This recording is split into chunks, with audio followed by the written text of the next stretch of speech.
Good evening, everybody, and happy Wednesday. Seems like every week we're talking about another hurricane. So those of you in Florida who are dealing with Hurricane Milton know that we're thinking about you. I understand that Tampa and Orlando and parts of middle Florida are right in the path of that hurricane. This has been a crazy hurricane season. We actually had some friends living in Asheville who came to stay with us because they had no power, no water, no internet or anything like that. So all these hurricanes, it'll be good when hurricane season's over. So again, if you're in the path of this Hurricane Milton, I really do wish you the best because it is a pretty dangerous storm. So anyway, let's get into our Social Security questions. Here's one from Rick Torres, who said that his lawyer sent a fee petition to the judge asking basically the lawyer asked for permission to charge $1,500. The judge denied the fee petition. Are you required to pay it? No, if the judge denied it. And basically, just to kind of explain what this is all about, normally, when you hire an attorney for a disability case, you do something called a fee agreement. The fee agreement basically says that the lawyer is to be paid 25% of past due benefits with a cap. Right now it's $7,200. It's going to go to $9,200 in November, but right now it's $7,200. If there's no past due benefits, though, there would be no fee. However, the standard fee agreement Social Security has, called a Form 1693, says that the lawyer has the option of filing something called a fee petition.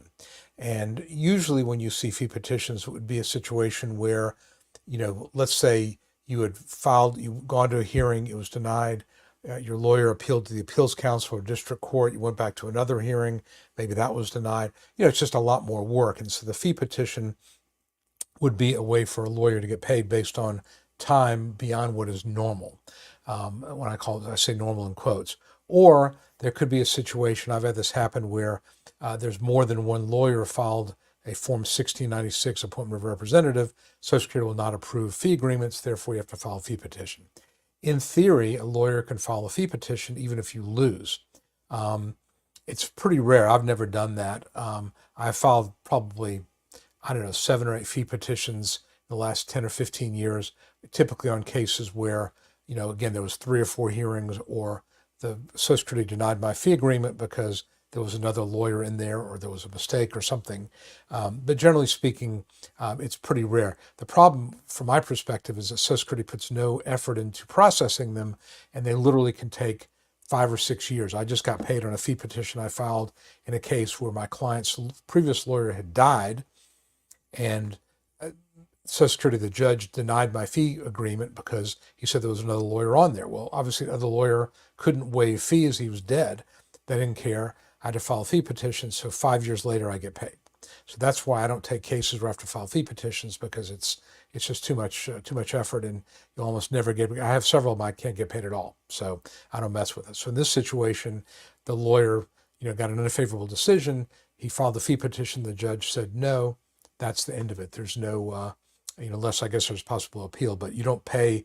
If the judge denies the fee petition, then there is no reason you would pay anything. So, and again, I think, let's just leave it at that. If the judge denies the fee petition, you're not obligated to pay anything. And in fact, if the lawyer wants you to pay, tries to collect on it, that's problematic because the judge had denied the fee petition.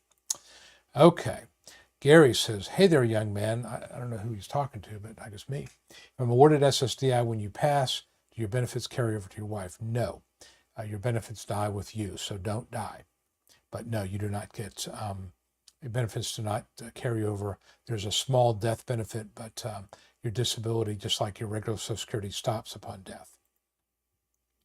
I'm 50, says Sky, and receive SSDI, but every 2 years they send paperwork to see if you're still disabled. Why is this? Why do they go by to see if you're eligible for SSDI? Well, what we're getting into now are the continuing disability reviews. And we talk about this a lot on this live stream. In fact, there was up until the end of September, they put a hold on all continuing reviews. What Social Security does is they code your file as being one where medical improvement is likely or it's not likely. And so if you're coded that, your file is coded that medical improvement is likely, then they will do more reviews. And I actually have a client who figured out the code. I'll have to see if I can get that so I can show everybody how that works. But basically, if you have a condition where medical improvement is likely, they will continue to do reviews on you. If you don't, if it's one where it's permanent, let's say you've got, congestive heart failure that's not going to get better, you're not a surgical candidate, or you've got, you've had failed back syndrome, you've had multiple back surgeries, not going to get better, then they'd code it as one where medical improvement is not expected. If you, however, have a condition, I don't know, something where improvement is likely, let's say you have carpal tunnel and there's a surgery scheduled, that may be one where it's coded that medical improvement is likely. Or if you're younger, of course, this Sky is 50, but let's say you're 35 and you have some depression or something like that, they may code it as medical improvement likely. There's a lot of controversy about continuing reviews because many people and a lot of the blogs I read, they feel like Social Security is putting a lot of effort into continuing reviews and not so much effort into getting rid of the backlog. And it's, and as a practical matter, there's not, most people that are on disability, they make it really hard to get on. Most people are not going to have significant medical improvement. One of the issues, again, that I think that is apparent to me is, you get on disability, you don't get Medicare for 2 years. It means you have no insurance to go to the doctor. Social Security tends to equate not going to the doctor with medical improvement. So that is a real problem. So again, I think that if you're on disability, you want to keep going to the doctor. And if you have a condition where for whatever reason it's expected, and you may not know this, how it's coded, but if you start getting reviews, you can assume you're coded as a medical improvement likely, and you just have to continue to submit medical information when they ask for it. All right, Michelle Smart says, hello, Mr. Ginsberg. It's Jonathan, please, not Mr. Ginsberg. SSDI was just approved. That's great. My advice and videos helped me. Great. Thank you. Well, thank you very much, Michelle, for your comment. I really appreciate that. If you get a chance, I'll put this up now. Please leave me a nice review. Here's a place you can do that. But I really appreciate you taking the time to comment. I'm glad you were here. Thank you. Really appreciate it. Okay. Okay. Jose and I, or Joe and I we've communicated a little bit by email that you filed a new claim today, not previously considered. Feel the Appeals Council would say no reason. I wrote you about that, so I'm not going to obviously discuss your case, but I did write you about that, and so I certainly wish you the best of luck with your case. And again, I think that you are right that Social Security, can be very, very hard line when it comes to approving cases. 2 questions. Just got a short form CDRC. They've started up again on October 4th. See a new general doctor on October 21. Should have filled out now, wait till the 21st. I don't know what the deadline for getting it back in. If it's before the 21st, put on there that you've got a doctor's appointment on the 21st. But if you have, time to wait until after that doctor's visit, so those records would be part of your file. Absolutely. Treston says, hello, everyone. Hello, Treston. How are you? How do I get past stroke limitations and file with new doc? Old doc kept pushing physical therapy, but in 5 times for spasticity in the last 5, 6 years, 9 years, no improvement. How do you get post-stroke limitations? I mean, I think one thing you could do is you could certainly write a statement, and put it onto, I think it's form 795? Let me just see, SSA 795, I think that's what it is. Yep, SSA 795. You could simply write a statement out, type it out, and basically talk about the symptoms that you've got, so that it's very clear to Social Security what you're dealing with, and, kind of the time frame that you've been on, and that you're really not seeing any kind of improvement. I think that obviously, a new doctor is going to do a complete physical. We'll kind of give an overview of where you're at. Hopefully that would help, but there's no reason you can't put it in there yourself, or you couldn't get a third party to talk about the limitations that you've got and include that in the CDR when you return it to them. Now, a short form, realize, only ask a few questions. It's really asking about, are you working?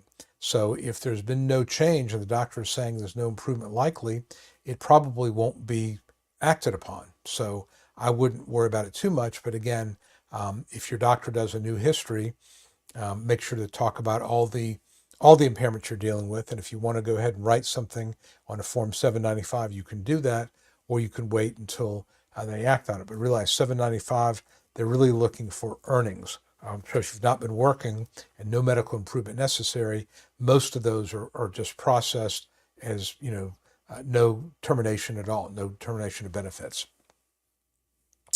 Okay, Vincent. Vincent is one of my clients. Hello, how are you doing?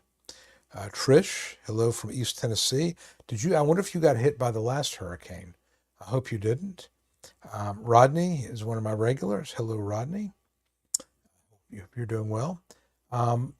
SS says, I'm going to a hearing in 30 days. Just got a prescription for a walker for my primary care. Should I present that during my hearing? Well, first of all, you want to get evidence in 5 business, it's called the 5-day rule. 5 business days or 7 to 8 calendar days before your hearing. So you want to get that prescription in your file sooner rather than later. Don't wait until the hearing. You're much better off getting it in early. And realize, though, that the flip side to that is that if you get it in, and let's say the prescription was issued October 1, you don't want the judge to decide, well, your condition took a turn for the worse October 1, therefore I'm going to approve you as of October 1, 2024. Again, it's evidence, you need to get it in there, but you need to think about how you're going to present that, you've needed that for a while and you finally got the prescription for it. That is evidence of severe impairment, but it's not just because it's something new happened. This is just the culmination of a long struggle with your health. Treston just had a CDR for schizophrenia. Was it a long form or a short form? If it's a long form, then again, you want to show that you're continuing to go to the doctor and things are not really getting better. Kelly from Portland, Oregon. Thank you very much, Kelly. I appreciate it. I've been to Portland several years ago.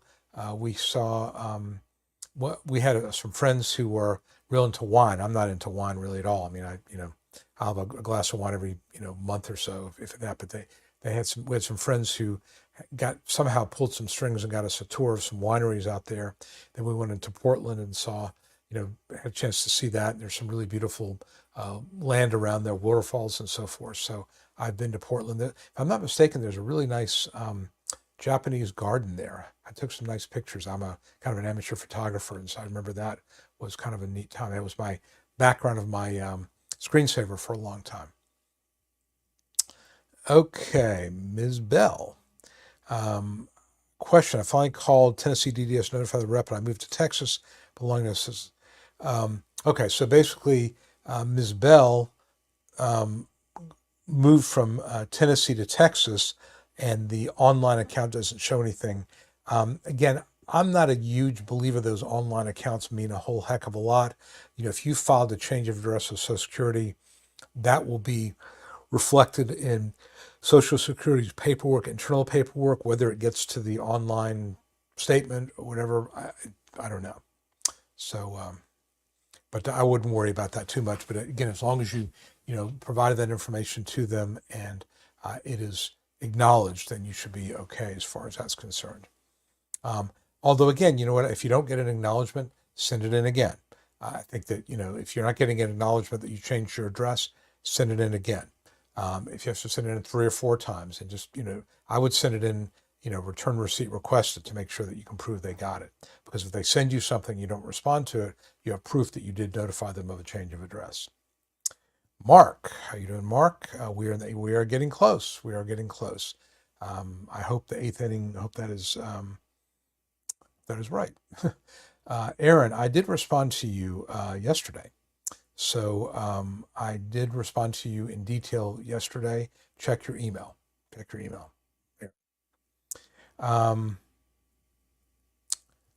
Okay. Again, I think that, Ms. Bell, I think that what shows on, if the local office says it's been sent to Texas, but your login still says Tennessee, I wouldn't worry about it. And as long as their internal paperwork shows that it is in Texas, you're okay. Okay, Hurricane Wilton. You're nice to see him in Hurricane Milton waiting for the finish in a sturdy building. Category of air is scary for this. Yeah, I bet that is. I mean, it is. It's a monster hurricane. I was looking at some of the projected paths, and it's going to go right across the middle of Florida. And I know people, in Orlando and Tampa on the East Coast as well. And it is a scary, scary hurricane. I mean, these hurricanes have been getting really powerful. I went to school in New Orleans and lived through a few hurricanes when I was at Tulane. And, like PMF says, you have to get into a sturdy building and, where where the wind is not going to knock things over, and you got to be very, very careful because it's really scary. These storms are, and a lot of times tornadoes will arise from them. So yeah, you just got to get into a really, really safe place. Okay, filing for both Chords of Gratitude, interesting name. Do I know anything about filing for both SSDI and VA Total Disability Center? You can do that.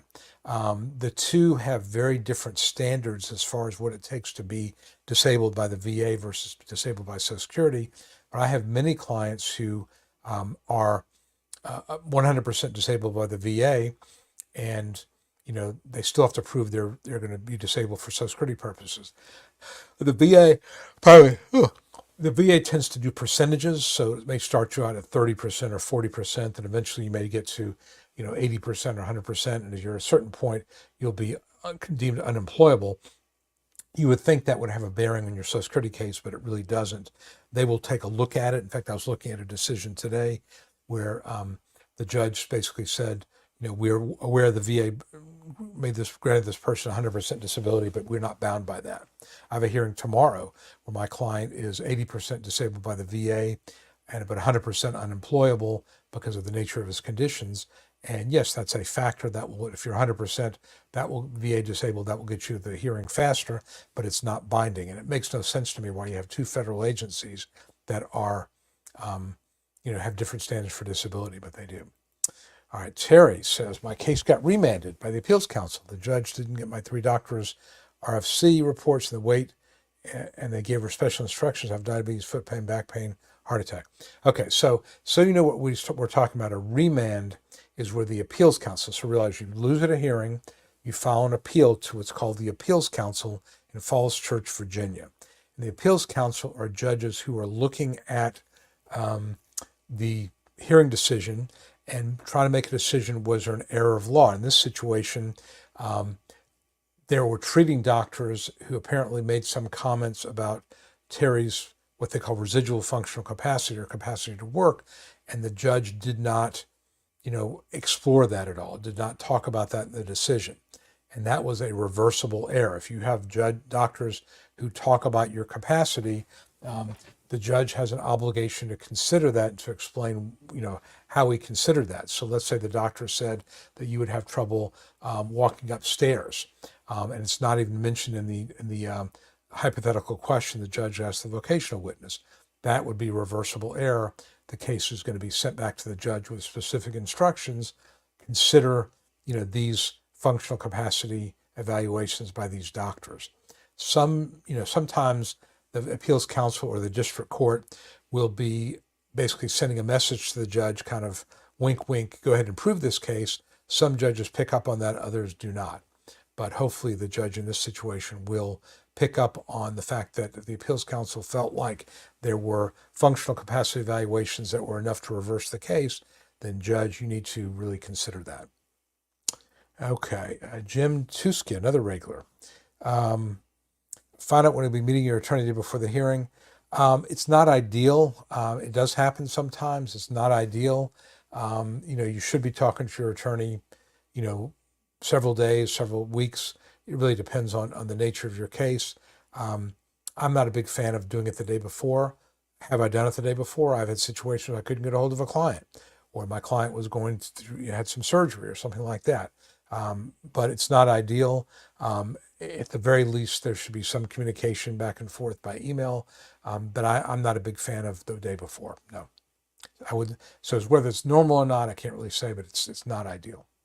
Because if there's something that needs to be addressed evidence-wise or whatever, it's too late because you're after the 5-day deadline to get new things in.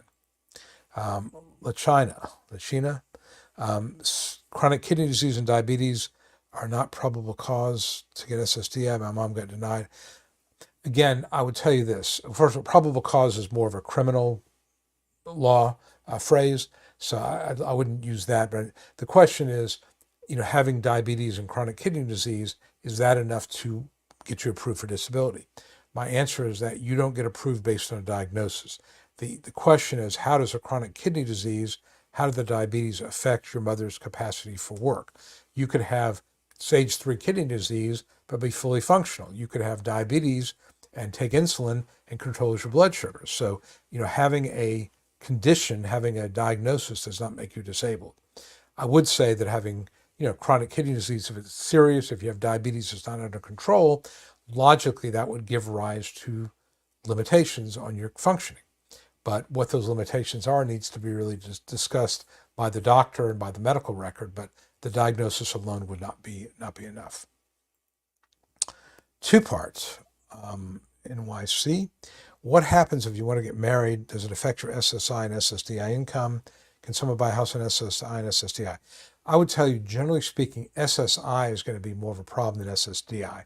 SSI uses something called deeming rules, and SSI is what they stands for supplemental security income. It is means tested, meaning that you cannot, your SSI would be reduced if you have income, and it's a very small amount of income, or assets more than $2,000 other than a house. So if you get married, your spouse's income would be what they call deemed to you, DWMED, which means that it'd be assumed by Social Security you have access to some of that money. It can be used to reduce or even totally offset your SSI. The house, if you have only one house, I think that is not something that is a problem for SSI. But again, look up the rules on asset limitation as well as income limitation for SSI to see exactly what the standards are now. They have not changed this in, many, many years. It's way outdated. It should be, instead of $2,000, it should be $10,000 or $15,000, but it's still $2,000. SSDI is based on your earnings record. It's not going to be affected by your marriage. It's not going to be affected by assets you own, including a house. Okay. Stephanie is 60 in February, obesity, degenerative disc disease, neuropathy, walks with a cane and walker, can't sit over 2 hours, and out the rest of the day, can't sit over 10 minutes. No medical insurance, can't afford the doctor. Can I request to see you to prove my conditions? Stephanie, that's a great question. I really appreciate you posting that. Answer is, you can request a consultative evaluation. Social Security doesn't have to give you one. They usually will, but they're not necessarily going to have to do it. I would tell you, I wouldn't rely on Social Security's consultative evaluations to win a disability case. You've got conditions that I think you meet the grid rule at light rather. I think, probably grid rule 202.06 would be something to look at. Let me put a link up here so you can look at the grid rules. That's where you can look at them. So I think that, I think that you probably have a winning case. You're much better off if you could figure out a way to get to a doctor on your own and be evaluated, because go to Social Security doctors. Some of the doctors that Social Security uses for evaluations are, I call them industrial clinic doctors. These are doctors that insurance companies use to deny claims. So I was looking at one from a hearing I have in a week or two. It's just this afternoon. And basically the consultative said there's nothing wrong with the guy. Meanwhile, my client's like, I can barely walk. I have to rest constantly. So you just never know what you're going to get. I wouldn't rely on that. I think you're much better off with your own doctor. I realize money's an issue, but if you can figure out a way to get the money together to go to a real doctor, that would be much better than to assume anything there. Functional capacity forms, and this is something that I put this in here because a lot of times the real issue in a disability case is your capacity to function. And so this is a really good resource that I found where you can get free functional capacity forms. So I just put that on there because people ask me about those. I many times will do my own, but there are some places where you can get free ones. And so by all means do that. Again, when it comes to winning a case and, for the person who does not have a lot of money, fill one of these out, take it to the doctor and say, will you sign off on this? That could be very helpful for you as well. Okay. Let's see where we're at here. Okay. I'll be turning, beloved Deny Israel says, I'll be turning 55 in the 12th of the month. Will SSA know the grid rules have changed or something my attorney needs to say? I don't assume anything about Social Security. I don't assume they're going to spot anything. I think you definitely want to say something. Now realize if you turn 55 on October 12th, and early happy birthday to you, you may have a judge or Social Security decide you're disabled as of your 55th birthday, which means, a year or two of past due benefits may get washed away. So that's the issue there. Obviously, there are grid rules that apply at age 50, but obviously at 55 it becomes a little bit easier. But I would not assume Social Security is going to do anything or going to know anything about that. So you want to tell them. I think this is an area where even though I'm dealing with judges who know, the grid rule applies. This is the grid rule, and this is why. The person's over 55, they're limited to a reduced range of light work, and the grids apply. And most judges will spot it, but they're busy and you don't know. And I think at the administrative level, it's even less of a sure thing. Donna Clark says, good evening. Hello, Donna. Stephanie is not works for 2022. Generally, Stephanie, your insured status for SSDI will follow you for about 5 years after you stop working. Remember the 20 out of 40 rule that you have to show 20 credits rather in the last 40 quarters, 5 out of 10 years. So if you've worked in 2022 pretty continuously, you'll be insured through about 2026. But if you're not sure about that, get your My Social Security statement. But as long as you've worked pretty consistently through 2022, you're good for at least 5 years. Main Event says, hello, Main Event. Ms. Bell, thanks for the referral. Okay, good. I'm glad my friend Eric Berger. Good, okay. And Eric does both long-term disability and Social Security. And so sometimes when I see a client who has both, I'll say, call Eric because he can do both at the same time. You complete your function. I think you have to submit everything, whether it's in your favor or not. But again, that would be something to talk with Eric about, assuming he's your disability attorney, because you want to make sure that he's aware of anything. I'm not a big fan of my clients submitting things directly to Social Security without me seeing it first, just to make sure I know about it, because you don't want to get to a hearing and find out your client submitted all these forms or documents, you didn't know about it, and we may have had maybe some things in there that are problematic. Maybe we get somebody out for another evaluation or MRI or something like that to address those negative things, because again, some doctors don't believe in the concept of disability. So again, you got to submit everything, but you definitely want to make sure that you that your attorney knows about it. I'm not a big fan of submitting things directly if you're represented. St. Louis, good question, very good question. If the ALJ moves to a different office, remanded case will still go to him since by phone or video? I don't think so. I think that, and I could be wrong about this, but I think that, it goes to the same hearing office. If the judge is not there, they would assign a new judge in that hearing office to your case. I don't think it stays with the same judge, but I don't know. That's a very good question. I don't know. Somebody's texting me. Turn that off there. Okay, Terry, you got remanded from Appeals Council. I think we've already talked about that. You think you get use 49? Yeah, again, Terry, I would say that if you're getting a remand, most of the time, the Appeals Council is only going to remand such cases where the mistake was a material mistake and it made a difference as to whether you'd be approved or not. So what they're really saying is, if you considered this evidence or considered this functional capacity form, that you didn't consider, you would likely have reached a different result. If it was something really minor, the Appeals Council is going to say, well, there was an error, but it's not material. So I think if they reversed it, they're sending a message to the judge, fix this.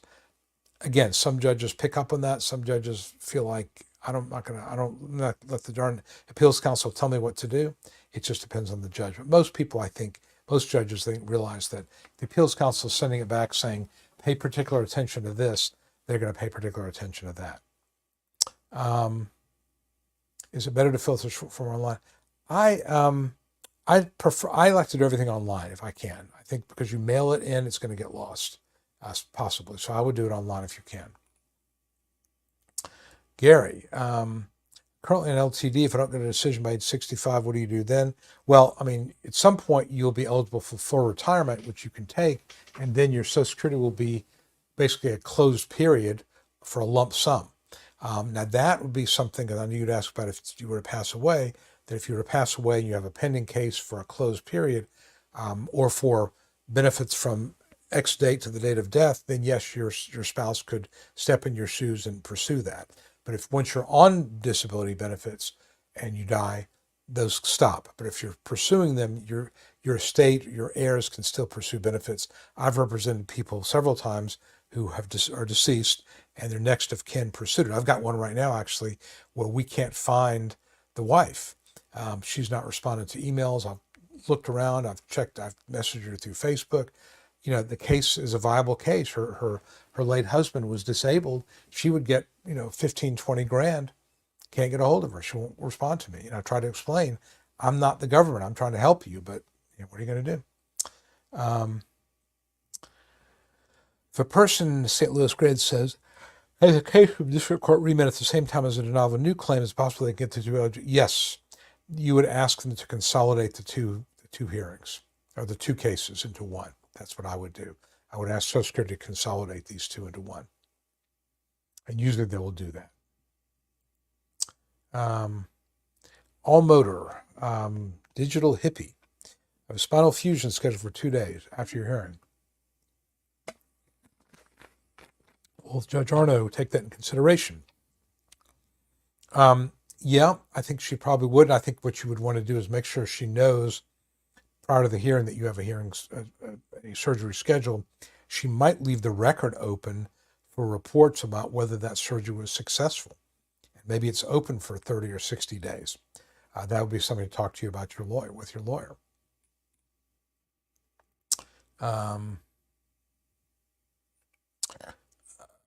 Okay, I've turned down the third. My first MRI said stir, hyperintense disc extrusion. I've heard that phraseology. I don't know exactly I don't remember off the top of my head what it means, but hyperintense disc extrusion sounds like you've got a really bad herniated disc, which again would be surgical in nature. I would tell you, generally speaking, if you have a medical condition that surgery has been recommended, or has been scheduled, that by definition is a severe impairment. Doctors don't do surgeries on your back unless you got something seriously wrong with you. And usually you can make a pretty compelling argument that, that is disabling. If you have a back surgery or a knee surgery scheduled, then, at a minimum, excuse me, you should be considered disabled, through the date of the surgery, or perhaps 6 months afterwards. So yeah, I would definitely make sure the judge knows about the pending surgery. Preston, my Social Security office called the phone. Did the CDO, yes, have lots of treatment with a psychiatrist. Good, and that's what you need. It's just ongoing treatment. If you have a doctor who is willing to basically say, your condition has not improved despite medication, despite therapy, then that really is going to go a long way to making that CDR go away. Crystal, can you be approved for that? Yes, you can do it on the record. I get cases approved at initial, at recon. Once a hearing has been scheduled, I'll write letters. I'll do a pre-hearing brief. I've had situations where the judge will call me and say, I'm looking at your brief, looking at the evidence, and there's no need for a hearing. So absolutely. I think the more you can let the judge know about the evidence that is there that would be, prove that you are disabled, then go for it. Absolutely. Thoughts from Donna says, thoughts and prayers of the people in the path of Hurricane Milton. I agree. It is, like I said, very, very scary. Stephanie, cannot lift anything because I have to use cane or walk. Again, a very interesting point you raise, and that is that, when you look at work, Social Security looks at work and defines it as either sedentary, light, medium, or heavy. Sedentary is sitting 6 out of 8 hours in a day, standing up to 2 hours. Light is standing and walking 6 out of 8 hours, as well as medium and heavy. Plus, there's some lifting restrictions. However, if you have to use a cane or walker, then your capacity to lift is going to be with one hand. It's going to be really limited, probably 5 pounds, maybe 10 pounds. So you can certainly make a pretty good argument that if you have to use a walker, where you have to rely on the walker with both hands, then you have no lifting capacity at all. And so the grid, even at sedentary, if you're limited to sedentary work, assumes you can lift 5 pounds frequently. Well, if you're on a walker, can't really do that. So I think that having what they call an assistive device, which is going to be a cane or a walker, can really make a difference and really go a long way to helping you win under the grids. Beloved says, "Are we turning 55?" I think you'd ask me that.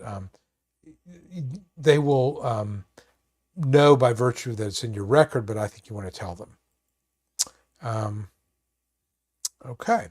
Thank you, cords of gratitude, and you can reach me. Let me show you how to get a hold of me. Oh, that's the wrong one. There we go. That's how to get a hold of me. So I'm happy. Just mention that you contacted me through the live stream. Okay, and I think I've got that on the bottom. Dee Dee Partlow. Dee Dee is here frequently. You were approved last week. Great. 59 Parkinson's, bilateral carpal tunnel, cervical lumbar spinal stenosis, severe anxiety. Okay, great. That, and I have a bunch of Parkinson's cases right now. I probably have 10 or 15 Parkinson's cases, and obviously it's a chronic disease. People usually that have it are fighting it every step of the way, but obviously it creates symptoms that would make it hard to work. Fatigue being a big one. Obviously the rigidity, limitations on walking and lifting and things like that. So it sounds like I'm sure at 59, the grids probably came into play, but you got a lot of stuff going on. And clearly you're deserving.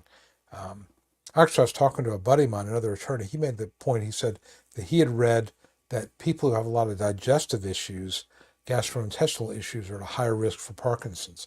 I'd never heard that before, and I don't know if it's true, but that's what my friend thought. He's an attorney, and his mother has Parkinson's.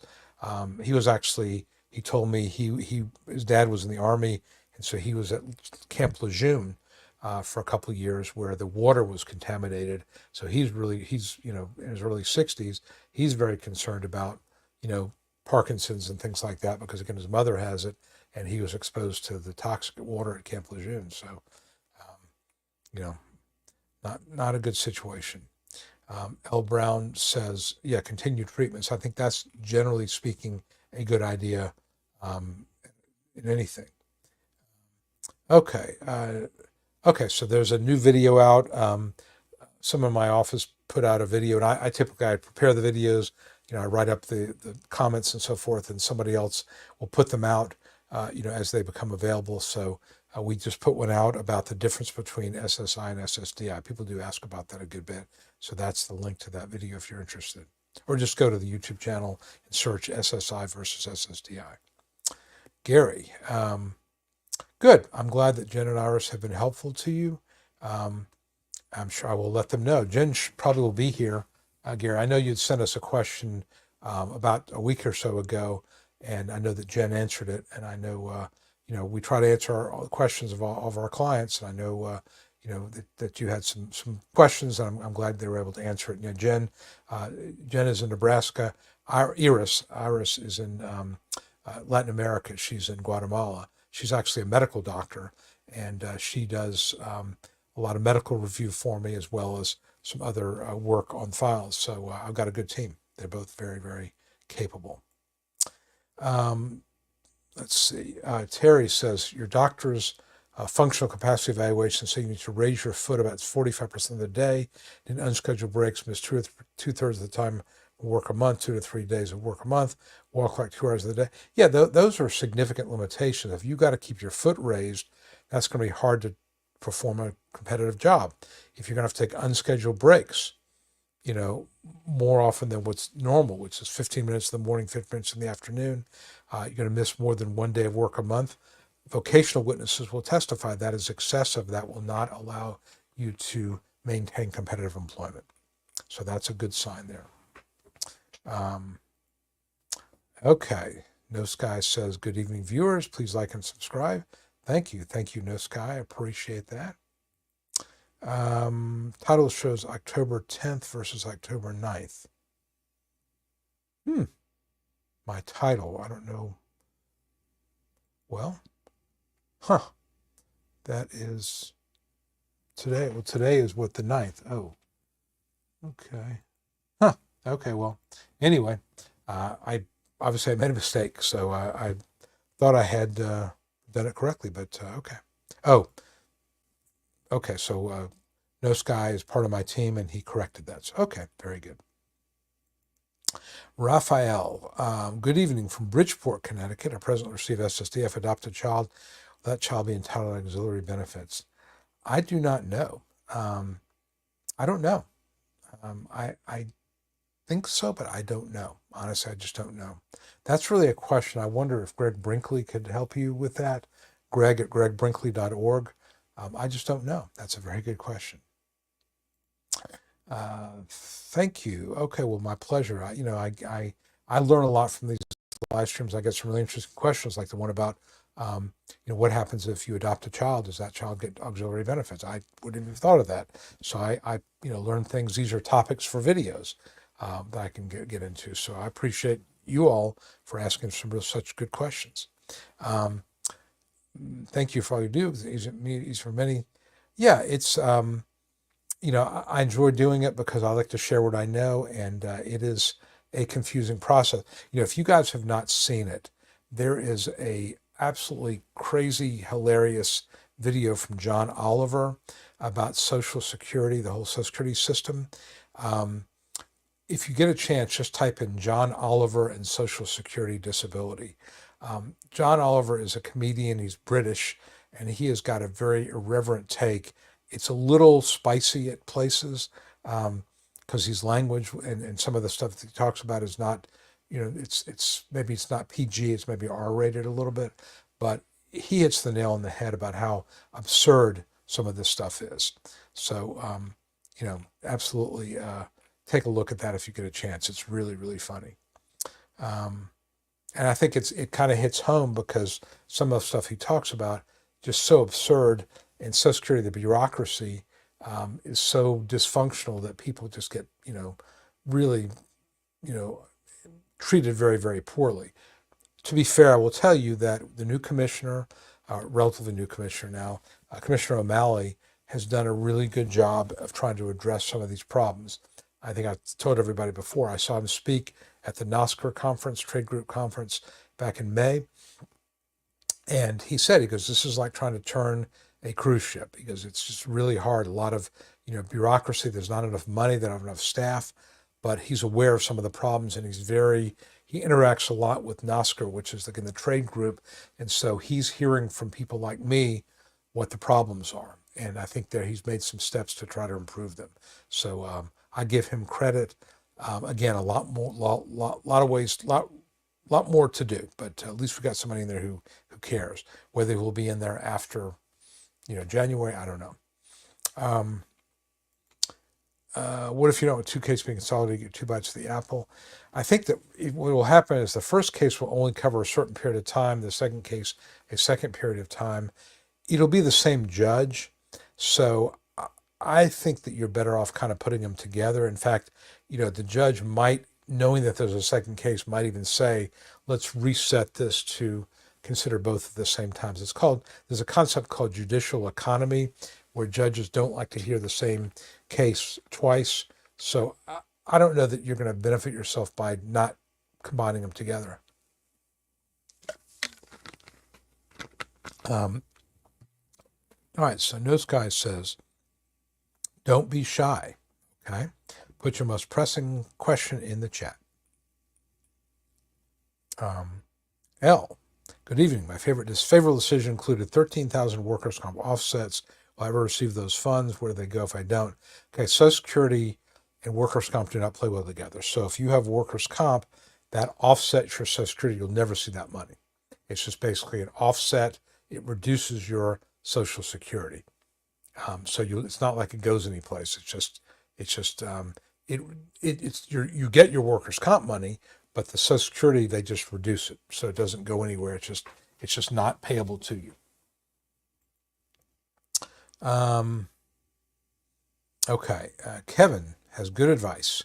Had his hearing on September 27th, waiting for results. Hearing was simple. So everyone waiting on one, don't psych yourself out, just answer the questions. I think that some hearings are pretty simple. Some are not. I had one yesterday, where my client clearly is disabled. The issue is that he claimed that he stopped working, let's say 2.5, 3 years ago, based on some back issues, but he didn't have money, he had no insurance. Basically, he's homeless. So he wasn't able to go to the doctor for, like 3 years. When he finally went to the doctor, they did an MRI, they see all kind of problems. So the judge is like, the MRI was done, let's say, in January of 2023. So it's been, almost 2 years.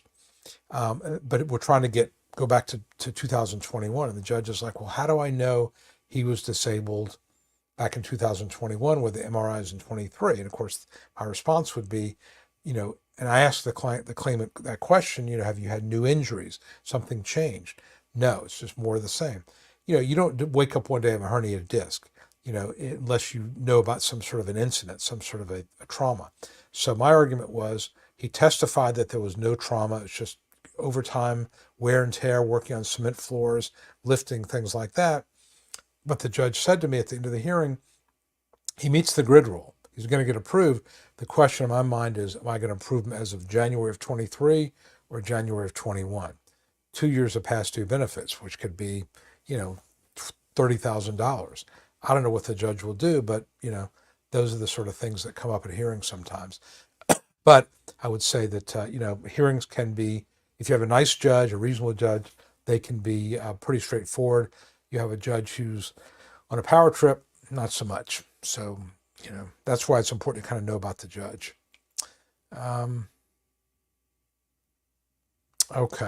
Fowd had his hearing 3 months ago, and the judge denied disabled for herniated disc and spinal stenosis since February 21. I think I would certainly talk to an attorney about doing an appeal. You only 60 days to get to file an appeal. And there are attorneys who do nothing but appeals work. I would talk to one of them.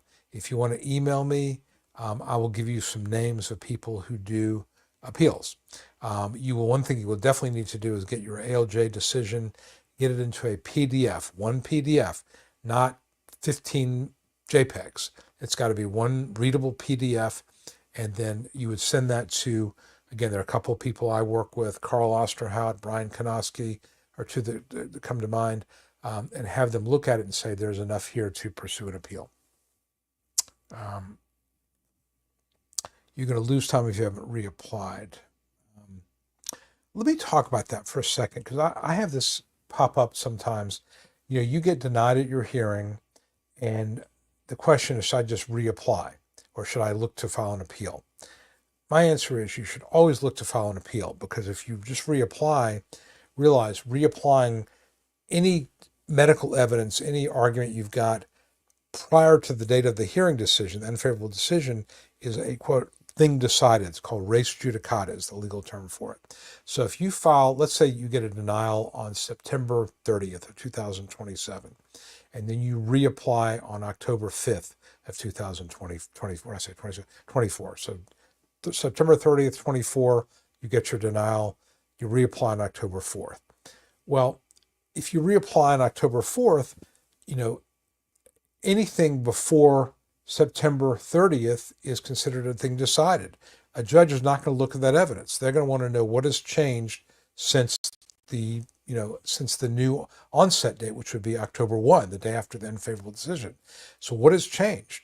Well, if you just got denied, nothing has probably changed. Now, maybe your age category changed, went from 54 to 55. That could be relevant for the grids.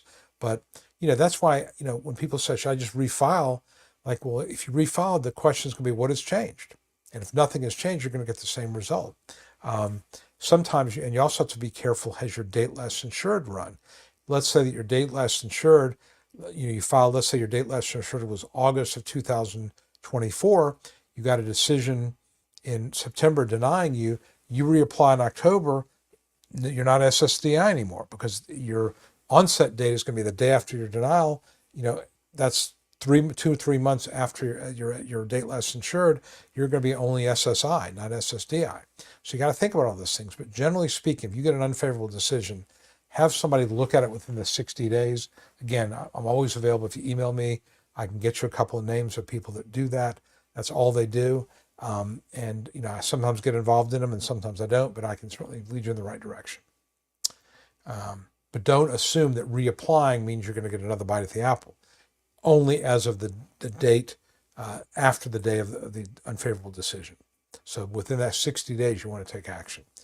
Jenny Joe says, good evening. Okay. What is the minimum amount of back treatment by specialist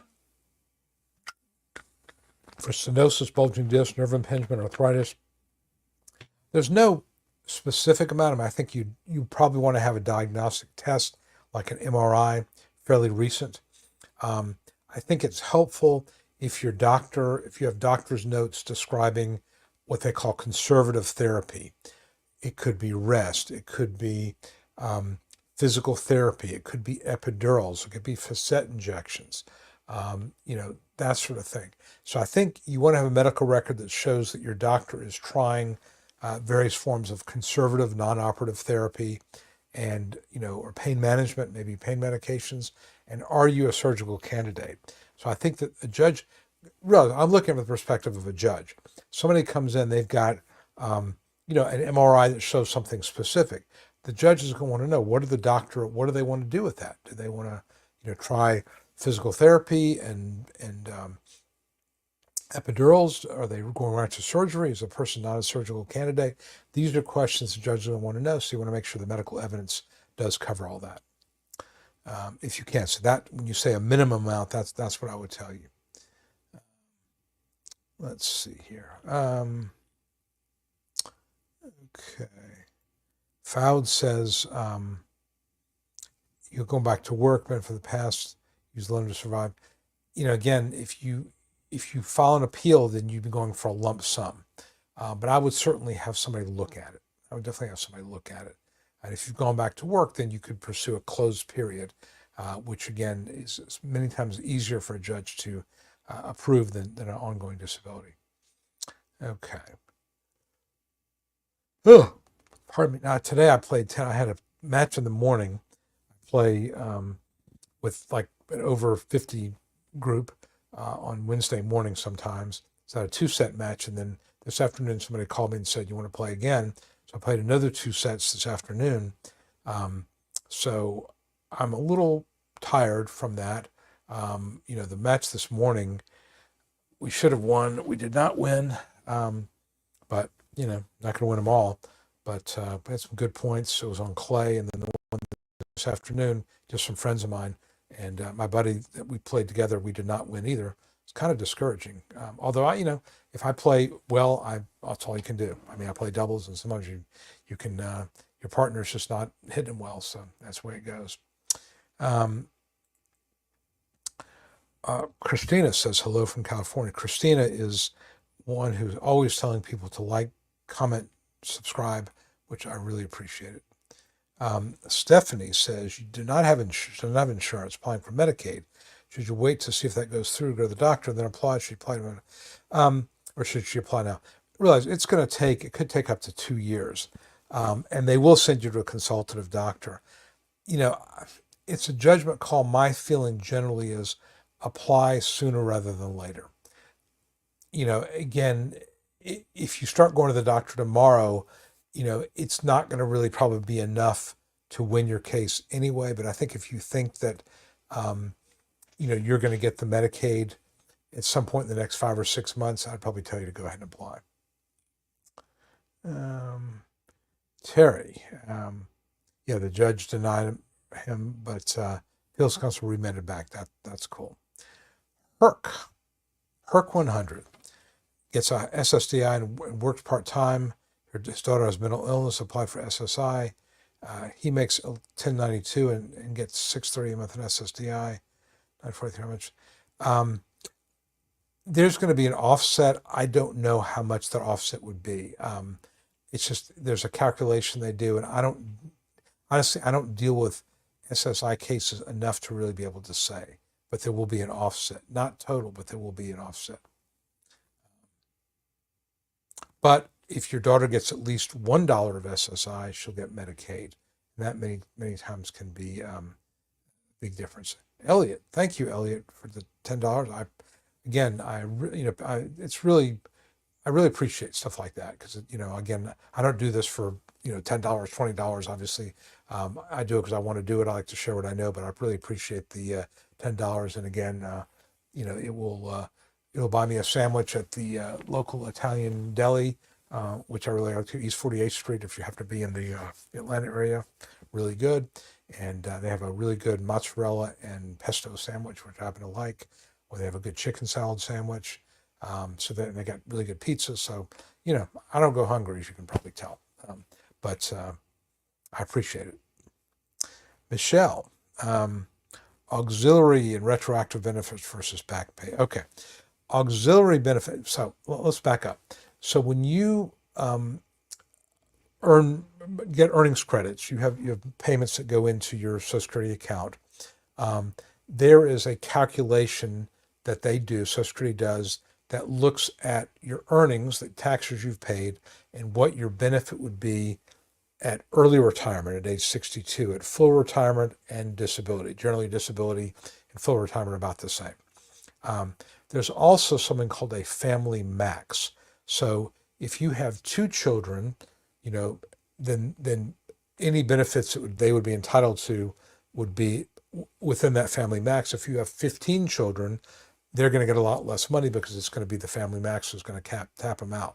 So generally speaking, if you win disability benefits, your auxiliaries, which would be typically your children, they will get approximately 25%, an amount equal to 25% of your SSDI benefit.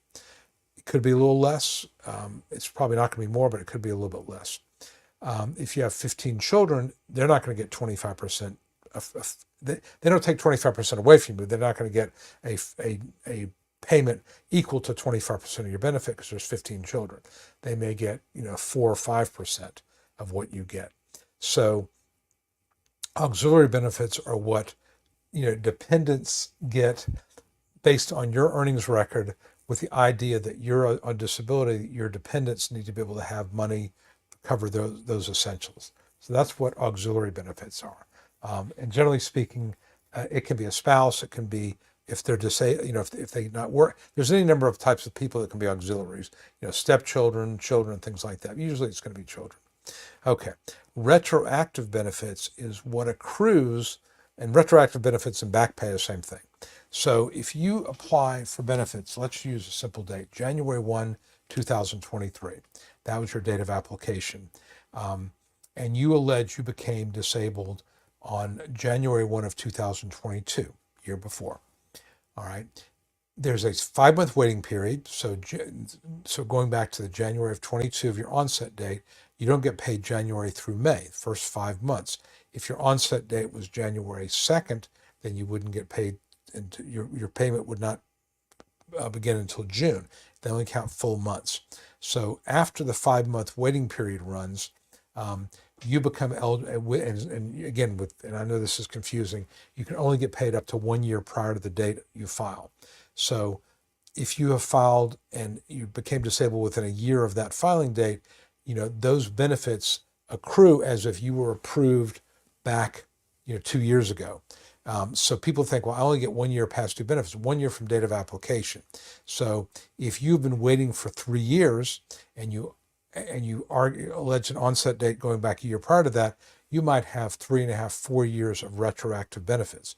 So they take the monthly benefit you would have gotten if you had been approved back then when your onset date was, and you get paid that as a lump sum. And that's how attorneys get paid. We get paid 25% of that with a cap. So given the long delays, many of my cases people filed 2 years ago, 2.5 years ago. So by the time we get to a hearing, it's been 3.5, 4 years. They get approved as their onset. They may be 3 years of past due benefits. That could be $40,000, $50,000. They'll pay me right now $7,200. So that's what retroactive benefits are. Let me make one other comment about that. People sometimes say, well, attorneys intentionally delay things. We do not. I promise you. I would much rather have a case approved early and get $500 as a fee or $200 as a fee than to wait, 3.5, 4 years, go in front of a judge and take my chances. You never know what a judge is going to do. You just don't. And obviously there are cases, I've had them, where there's no past due benefits. I ain't happy about it. I'm not going to lie to you.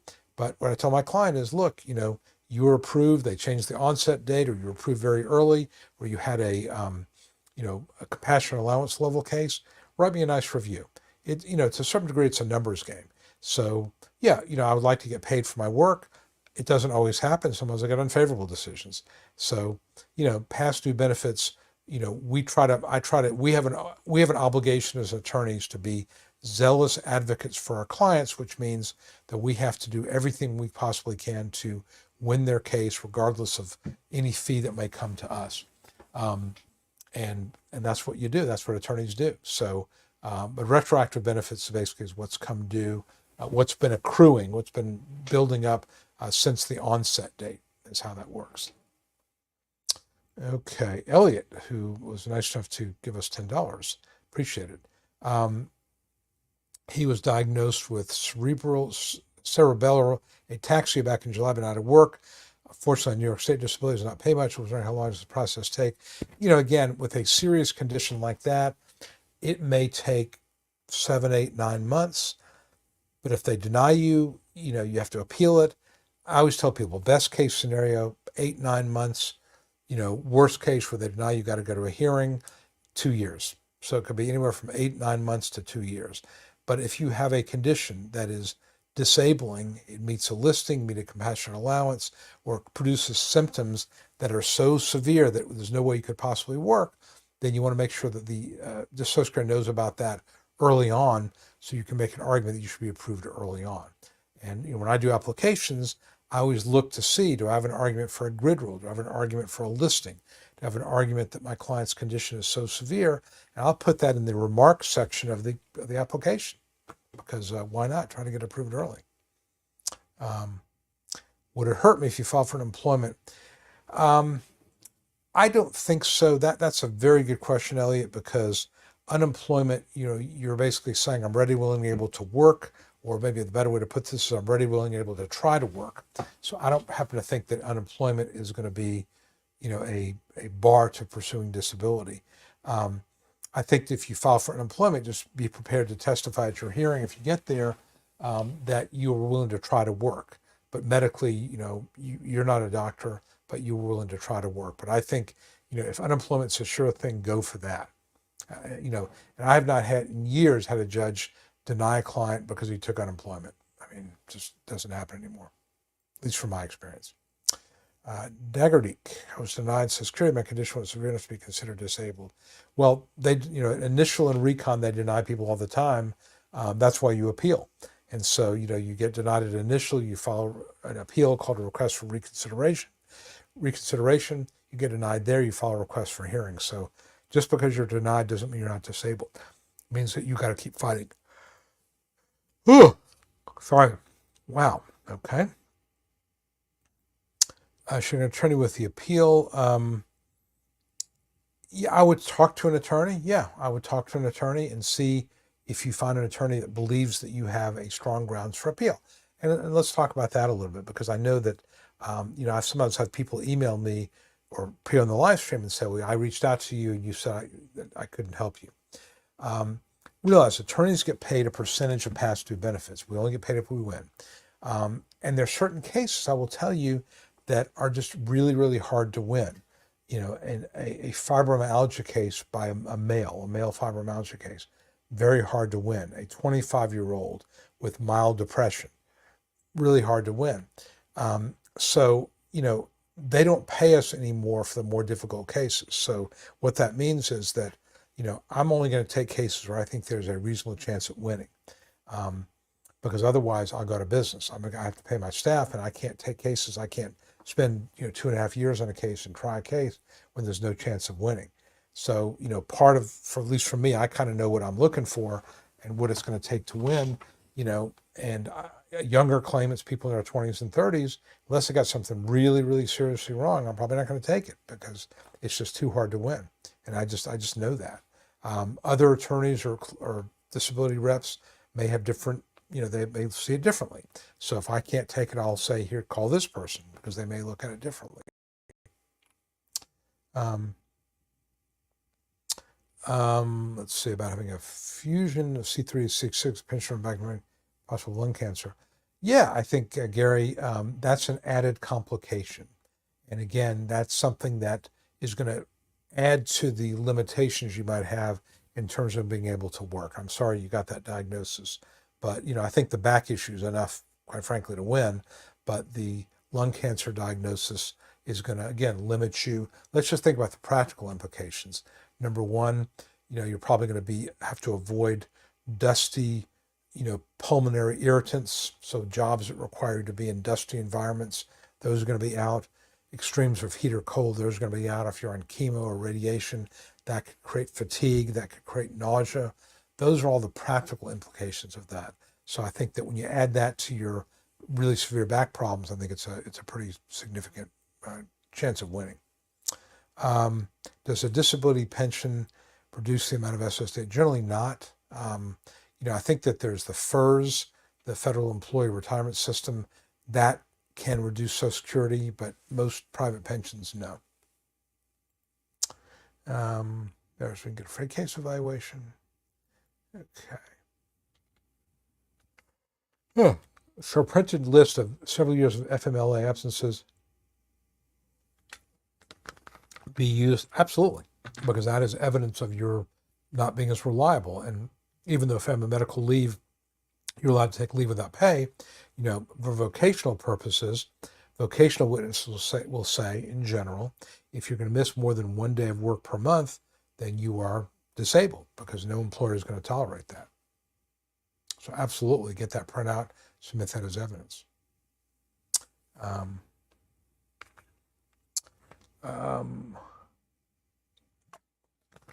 Ron Eastman says, I have both physical and mental health issues, but only sent me to a psych evaluation.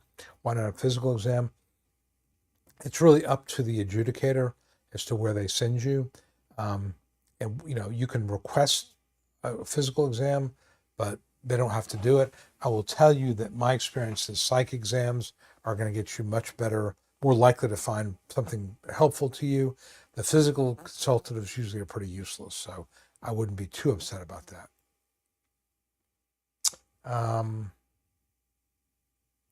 Hearing us today, judge allowed 2 weeks for updated records from the neurosurgeon, but at the end of the hearing says he didn't need that.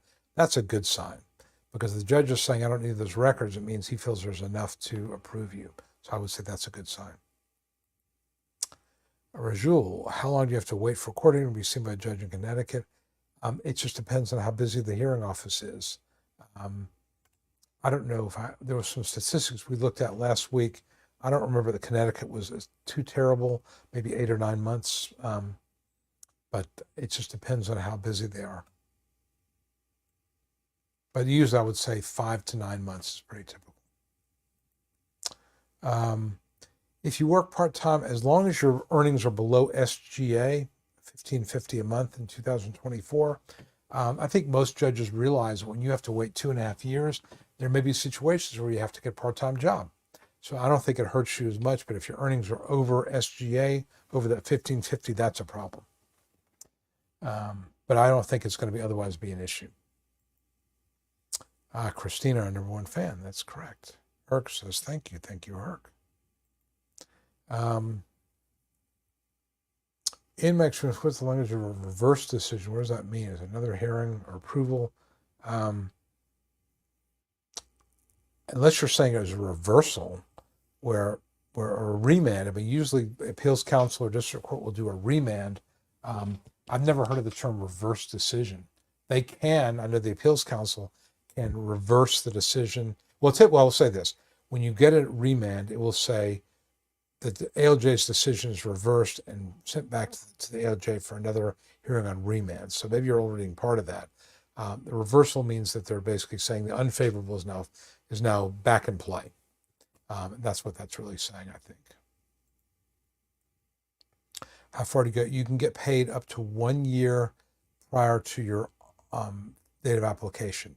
If you add 6 months to that, then you can use up your 5-month waiting period. So, if let's say that you can choose, you can go back 10 years, whatever, but you really only need to go back like 19 months, or was it 17, 18 months, because the 5-month waiting period can run, and then the year that you can go back 1 year. So really anything more than that is kind of a waste of time. So anything more than 18 months, waste of time. You're not going to get any more money. So whether your onset date is 18 months ago or 28 months ago, the money stays the same because you can only go back 1 year. The 5-month waiting period runs, and then the year prior to the date of application. Jen, Gary said some nice things about you, Jen. So you are here. I know you had some stuff at school, your kids' school today. Appreciate you tuning in. How are you today? Cancer baby. If they only go back 5 years in terms of work history, why would they want to onset date back to 14 to understand? Okay. The 5-year look back is for work history. They only look at the last 5 years of work. But as far as onset date, you can go back 20 years if you want, but you're only going to get paid 1 year prior to the date of application. So many times if I have a case coming up, and let's say my client says, I became disabled in 2014, I'm going to say, let's amend the onset date to, 19 months ago, because otherwise it's not going to make any difference. And the judge's life is a lot easier when they have to only award benefits going back, a year and a half versus going back 10 years. Because there's a good chance that evidence from 10 years ago doesn't exist anymore. How much is taken out from Medicare? Is there a monthly payment? I don't deal with that very much, so I don't know. I think it depends on the type of Medicare you have, but I don't know the answer to that. Is monthly payments not taxable?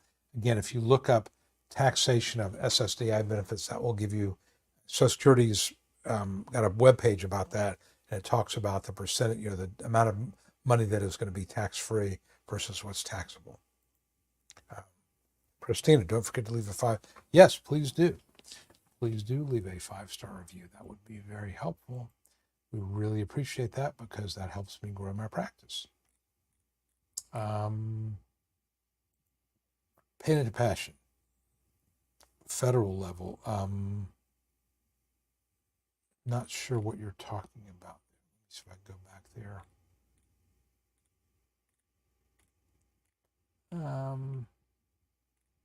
You have to restate your question because I can't find what you had. I'm sorry, Payne, I can't find what you had talked about. So I'm going to have to ask you just to kind of restate your question. So I just don't know. Let's see here.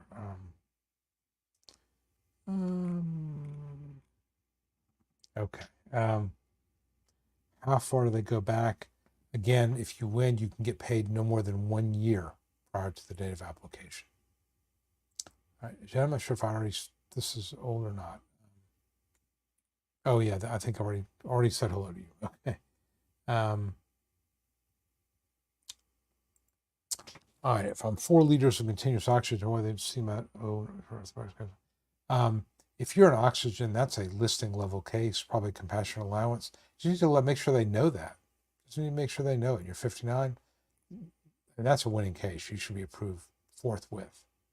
That's a winning case. Is a physical address required to collect SSDI because they don't pay it to live in a tent? I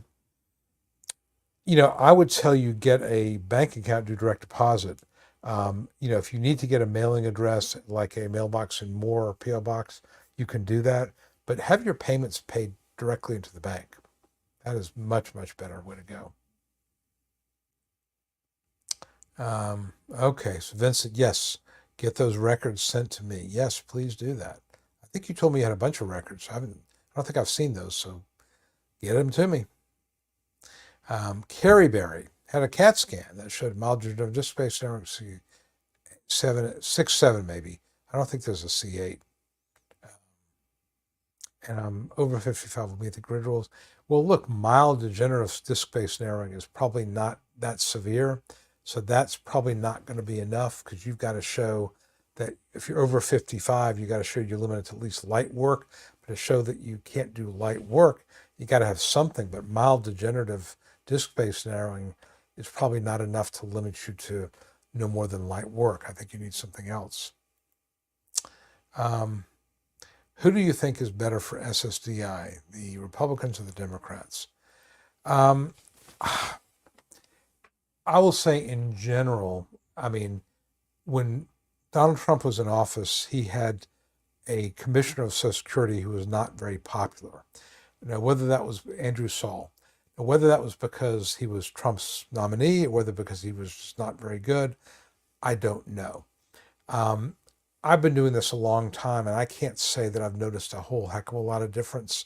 I think that both parties, they're driven by winning elections, and they are focused on constituencies that vote. People on disability or people applying for disability are not a distinct voting, population. So Republican, Democrat, they don't care. You're not a voter, you're not a part of a senior, over 60 voting block. They just don't care. So I don't think it makes a whole lot of difference. Now, that being said, Commissioner O'Malley, who was appointed by President Biden, has been a breath of fresh air. Okay. But we had commissioners in the Obama administration who were terrible. So it's just, I don't think it's going to make a whole lot of difference. Social Security is a flawed safety net. It's just, it needs a lot of reform, but there's not the political will to do it from either side. Are there senators from both parties who recognize how dysfunctional this is? Yes. Are they going to do anything about it? Probably not. So I don't think it's going to make one heck of a lot of difference. Now, I will say this, that I've read some proposals from the Trump administration or the Trump folks that concerned me about, limiting disability and maybe changing the 1 year pay to 5 years and raising the retirement age.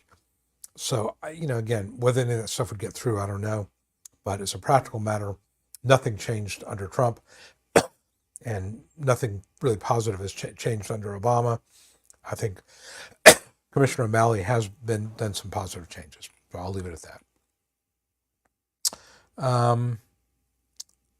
Delia is 52 years old. Well, that could potentially put into the grid category if you're limited to sedentary work.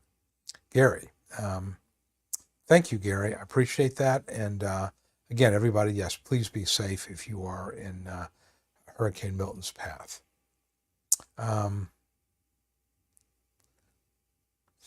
My medical or family doctor told me to go to MedStat to get a doctor for a physical, and they would send a letter to the Social Security office because I asked her if she couldn't send my lawyer a letter. Again, any evidence you can get is a positive, and if you can even if you have to pay a doctor for a one-time visit or once a year to see, that can be very helpful evidence, because you need a doctor who will focus on your functional limitations, not just diagnoses. Ridmy, the judge asked no questions, let my lawyer ask all the questions. The vocational answer, there are 2 desk jobs I could do. Your one was over in 20 minutes. Do you think I'll be approved? Yeah, I can't answer that because I just don't know.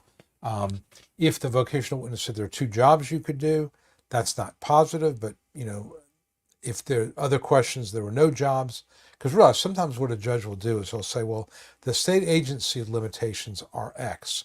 And of course, the state agency denied you. So I don't know why they do that, but they'll just go through that. So sometimes, if the judge starts with asking a question about the state agency limitations and then goes from there, it's not a big deal. But if there's only one question asked and the answer were jobs, that's not a great sign. But I would assume that's not the case here. All right. Okay, FERS retirement. FERS is money you saved, your employer matched, you earned it. The FERS system has some of this really bizarre offset provision that says, and this is what's really bothersome to me, if you're getting FERS, then you get on Social Security, or if you get on Social Security, then you get approved for FERS, then you have to basically pay back to FERS the entire amount of your first year of disability. And that could, let's say that there's, some past due benefits. The first year of that, typically a percentage of that's going to the lawyer. Well, the problem is FERS says, we don't care. We want you to pay back money that you never received. The money was used to pay your lawyer.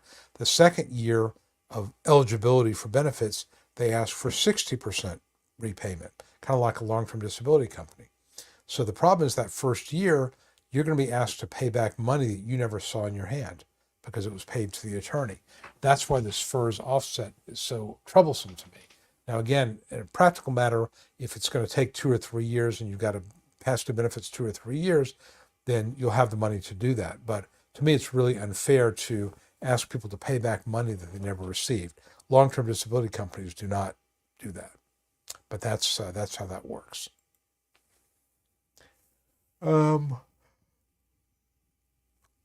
Dahlia has a ventricular, SVT is tachycardia, AFib, moderate mitral regurgitation, high blood pressure, cavernous malformation, and associated development of venous denied from appeals, also another 6 years Social Security. Again, if you're being denied because you don't have insurance, you don't have any coverage, SSDI coverage, that's one thing. If you're denied on a medical basis, you need to appeal and ask for a hearing because those things sound pretty severe, but you also want to be able to focus on how they impact you. Having a diagnosis of mitral valve regurgitation does not make you disabled. If you cannot focus and concentrate because you're so worried about having a heart attack, you have headaches from high blood pressure, different story. So just because you're denied an initial and recon, don't give up, is my point. Okay, Jen, now we start the love fest with No Sky Daddy and Jen. Okay, got it. Okay, Yvette says, I just found out I have bone spurs in my back that are quite painful, limit your range of motion. Something you said a second. Yeah, bone spurs, yes, because that is going to limit you from sitting or standing for more than a couple of minutes. So yeah, I think that is absolutely going to be a factor. That's a vocational issue. Okay, Dario Puig turned out for pressure mental issues back in 20, but now you're a substitute teacher. And again, sometimes people get denied and they go to work, and good for you if you're able to go to work. And doesn't mean you weren't disabled before. Doesn't mean that your case was not legitimate. But if you made a decision to go back to work because it's more certain, then that is definitely cool. Okay, if they're going to go back to 2014, that's fine. Look, the other thing, if you had previous applications, maybe you can reopen them. If they're going to grant you back to 2014, so what? Great. It's not going to maybe change the money you would get, but unless your date last insured was 2014, then that would be that would be helpful. But who knows? But yeah, that's not the end of the world. That's good. They want the work history in 2014. They should really be asking to go back to 2019 because it's only a 5-year look back. And yes, you can send me an email. Just use the link here, the Jonathan Review 5. Just make a note who you are, and I will come directly to me. Joel says, my employer terminated me as of September 31 under FMLA, converted my insurance, has September 1 insurance covered independent reconnection with no insurance. It's tough. There's it's not really any viable option. I mean, Medicaid sometimes can be appropriate if you can get on the exchange, if you can go for COBRA, but there's not a lot of options. And this is a real problem. People don't have insurance. they can't go to the doctor, then Social Security denies them because they're not going to the doctor. FERS retirement. Okay. I don't know about the offset there. That I don't know. Carpal tunnel, moderately past jobs, I'm not typing. Well, realize that Social Security is asking not just about past jobs, but any job. Now, you might meet the grid if you are 56 and you can't lift more than 5 pounds. You would meet the grid at 202.06 because your lifting limitations are severe. So that may be enough. That's something that your attorney needs to talk about. Would that be enough? It might be. But carpal tunnel can be a disabling condition if it causes symptoms that would prevent you from working, or in this case, meeting the grid rule. Yes, the attorney's fees, when it will go up, I think it's going to go up at the end of November. Let me just say a word about that. It was like $6,000 for 15 years, and they raised it about 4 or 5 years ago to $7,200. $9,200, really putting it in line with inflation. This is, I will tell you, just be straight up with everybody, because that's the way I try to be. This is a volume practice. You can't make enough money in disability work unless you take on a certain number of cases, because it takes 2 to 3 years, and the average fee is probably closer to $4,000, $5,000. And, in order to cover the staff that you need to make this practice work, it costs a lot of money. So that's a lot of $4,000 and $5,000 fees if you win. And not every case is going to get approved. So, the $9,200 is really a reflection of inflation. This is one of the only areas where fees are capped. If you have a personal injury case, it's typically a third, no cap. If you have long-term disability, it's typically 25% to a third, no cap. This is, 25% capped right now at $7,200. So yeah, they're going to change it. And again, most people are not going to pay $9,200, but some will. And, again, nobody's forcing you to get an attorney, but, I don't apologize for it because, when I win a case, whether it's early or at a hearing, that's hopefully going to be a positive change for my client's life. And, that's what I do for a living, so I deserve to get paid for it. And again, having unfortunately had okay, I know who you are. Okay, I realize when you put just your first name in there, I don't assume anything. And I don't like to, as you probably imagine, I don't like to talk about individuals' cases, in a public forum like this. So, but I'm glad that now I know who you are, exactly who you are. Okay. Okay, I'm not seeing any more questions here. So I'll talk about a couple of the things that we can end this early. Like I said, I'm tired, but if you have any more questions, feel free to, here we go. Here's a question.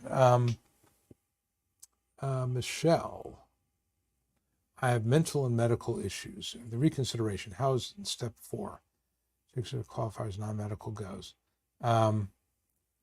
Okay. Well, first of all, step 4 doesn't mean anything to me because it's just that online app, which to me is just, it's useless. It's not accurate, up to date. You're 59, that really helps you. It's much easier when over 55. You're in recon stage, and they're checking to see if you're still qualified for non-medical. That's a positive sign, because if they're checking that, it may mean that you were approved for medical. So in that situation, that sounds like a pretty good sign. All right, Yvette says you got MRIs and X. Well, what you waiting for, Yvette? Get them to me. Let's take a look. Thank you, Christina. I agree. And you know what? I mean, again, I think that, I tell people all the time, no exaggeration, if you want to follow this on your own, do so. If you have there's a person that emailed me today who has an attorney, and she's like, I want you to take over my case. And she goes, but when I looked at her condition, she's got a compassion allowance level condition. She is clearly disabled. I said, you don't need me. Just, either stick with your attorney or not, but just, mention that you are, you have a listing level condition that falls under compassion allowance. You're going to win. I don't, those cases, I don't need to be involved in those cases. I will if somebody wants me to, but quite frankly, if you can keep 100% of the money, go for it. I'd much rather you get it. But if I'm going to be needed to, firm something up to get certain evidence in to make an argument, then that's what I do. It could be, Michelle. I can't say for certain, but if they're asking about non-medical, that's a really good sign. Let's see. I think Garrett, no, Scott put that in there. What if 5 years from application to approval to their knowledge, watching your videos and advice? Okay, thanks, James. I appreciate that. That's why I put them out there, because I believe in sharing what I know. Just there's no reason to keep it inside. I'd rather everybody know. So that's why I do it. But thank you, Michelle. Thank you. Appreciate it. Jennifer, Jen, you got to say that because I pay you, write your paycheck. Come on, Just kidding, Jen. A patient report. Okay, I will take a look. Thanks, Yvette. Okay. Now I want to talk to something that somebody asked me the other day, and it was a pre-hearing call. And I just something somebody asked me, I thought was a really interesting point. And that is, when you talk about at a hearing, what you're able to do, let's say lifting or standing or sitting, things like that, what type of day are you talking about? How bad does it have to be to win? And so my situation, my client has, I said, well, how long can you stand? He says, well, if I push myself, I can stand for 2 hours. I can sit for 2 hours, but I will be in bed for 2 days afterwards. I don't think that's what they're asking. I think they're saying, how much can you sit or how much can you stand, on an average to bad day, not being a hero, not having a gun to your head. So, when you think about how long you can do things, whether you're filling out a form or preparing for a hearing, you want to really think about it in terms of how long could you do this activity, on an ongoing basis, week after week, month after month, not one time because somebody says you have to do it to survive. So I think that, you don't want to be a hero. You don't want to overstate or understate, really, rather, your limitations. You want to make sure that you are very, very clear about what you could do on a kind of an occasional basis. Is going to be maybe up to a third of the day. So if I said, how much can you lift on an occasional basis? That's not one time. I can lift 50 pounds one time if I had to. I'd pay for it for 2 days. Let's think about it. How much could you lift if you had to do it 7 or 8 times during the course of a day, and you had to do this every day, 5, 6, 7 times a day, every single day, for 3 or 4 months at a time. That's the way to look at it. So I think that you don't want to understate what you can do. Don't say, I can only lift 1 pound when your purse, your cell phone, may be that. But you definitely want to make sure that you explain to Social Security or to a judge, the perspective would be, 5, 6, 7 times a day, on an average to bad day. Not a great day, not the worst day, but an average to bad day. But think about it in terms of ongoing. And I think that if you look at it that way, again, you're trying to create in the judge's mind or Social Security, the adjudicator's mind, what is your capacity for work? And your capacity for work is not one day. It's multiple days, week after week, month after month. Realize Social Security says if you're able to only work for 2 months, that's an unsuccessful work period, unsuccessful work attempt. So again, when you're talking about your capacity, think about it 3, 4, 5, 6 months.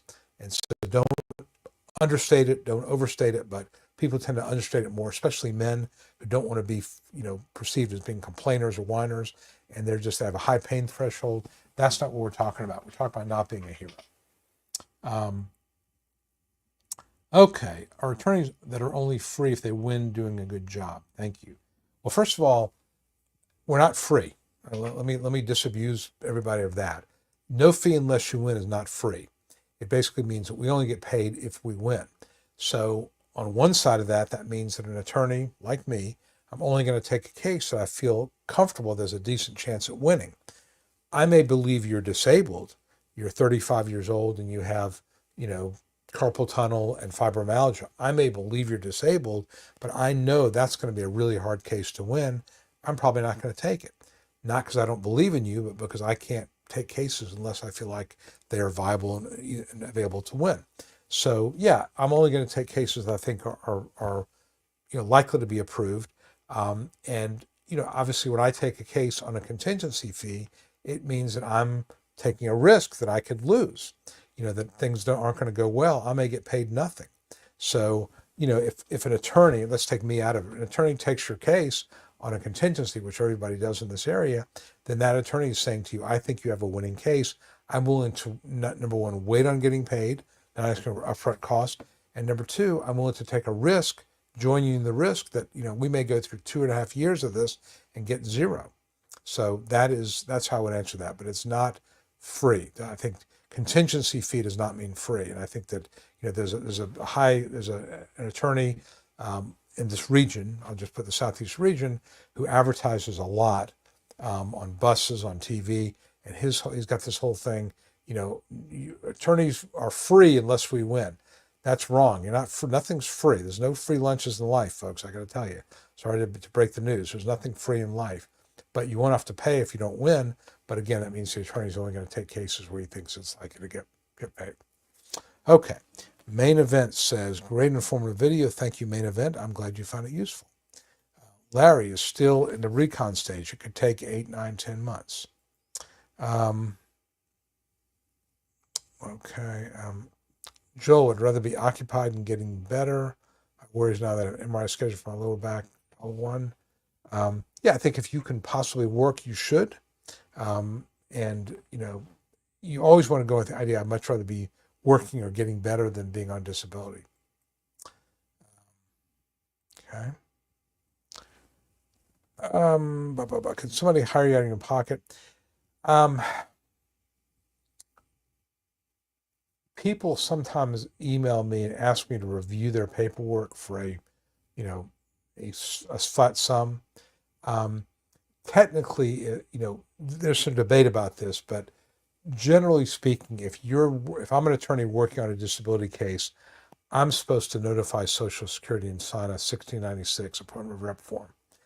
There are some attorneys, myself included, who believe that we should be able to unbundle services. So if somebody, let's take the example of a person who's got a compassionate allowance. They are clearly disabled. They've got a terminal illness, terminal cancer, God forbid, pancreatic cancer stage 4. And they don't really need to hire an attorney because it's really not appropriate, in my opinion, to take 25% of past due benefits on a case like that. But they would like to hire an attorney for $100, $25, $50 to fill out the application. It is questionable in my mind whether that's allowed or not. Social Security rules are a little opaque on that. What I have been doing, quite frankly, is usually if it's something like that, I'll just tell them what to say.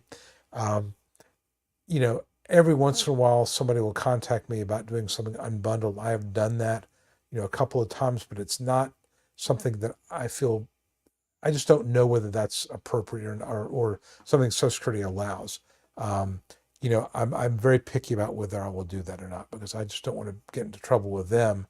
And again, if it's something that's kind of, the person has a question that is sort of peripheral to their actual case, they have a question about, calculations or something like that, I feel more comfortable with that. But it's unclear to me whether you have to file 1696. Again, I fall in the category of people who think you can do that and should be able to do that, but I don't do enough of it and I would never, that would not be my main way of making a living, so I don't do very much of it, so I generally try not to. All right, Rock Driller. Rock Driller says, I was asked by doctor about education, never completed application, asked for completed, I wasn't sure how, but didn't answer correctly. Okay. This is actually a very interesting point you raise here, Rock Driller. There was a blog post by Charles Hall. Charles Hall is a disability attorney in North Carolina, and he's got a very useful blog, couple of blogs out there about disability, and he's very diligent about keeping them up and posting on them pretty frequently. And he talked about in this recent post that Social Security doesn't do a particularly good job in trying to track people down to help them complete their applications.